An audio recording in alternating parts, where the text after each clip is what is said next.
right, another company reporting earnings this morning is Constellation Brands, and those shares are down 3% after the company's first quarter numbers beat estimates. The beer business performed well, in particular, sales up 21%, beer shipments up 17% year over year here. The company came out, didn't change anything with its full year forecast as a result of this, by the way. But the company overall saying it's, doing pretty well. One of the interesting side notes for its full year is it's continuing to evaluate the future potential equity earnings impact from the Canopy equity investment. Remember, that's the investment in Canopy Growth.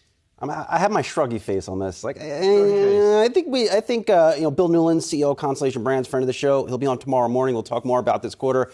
I think he would have liked to see more meat on the operating margin line. Margins were under pressure in the beer business and wine business. And I talked to Bill a couple weeks ago on the floor of the New York Stock Exchange.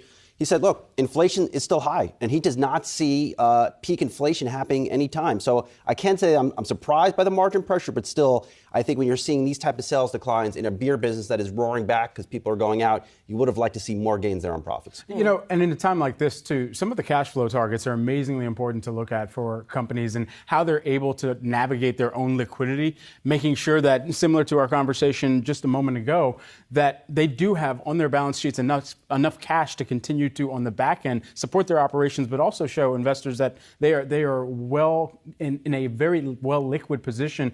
Their operating cash flow target right now, $2.6 to $2.8 billion, free cash flow projection of $1.3 to $1.4 billion. So I think that gets back to this broader mindset of where investors might be looking for companies that have a solid cash position too. And who was just talking about a solid cash position? Julian Emanuel from Evercore. Well, that's why he's here. That was one of the things that he was highlighting. Just one more thing to mention, not specific to Constellation, but just in general in the booze business. The conventional wisdom is that this is a business that can perform well even in a recession, that people drink no matter what. Now, maybe they'll trade down in what they are buying, perhaps.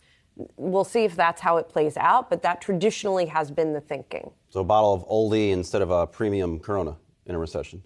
That would be quite a trade down, wouldn't it? Or had less of their items go on allocation, because, that's what some of the distributors have had to, unfortunately, see within their customer relationships. If you have a bottle that is extremely high in demand and that goes on allocation and you can't sell that high margin bottle, then what at that point? All right, so we've added shruggy face, bummerish to the technical terminology that we use here on the desk as well. I think dippity dip is on there too.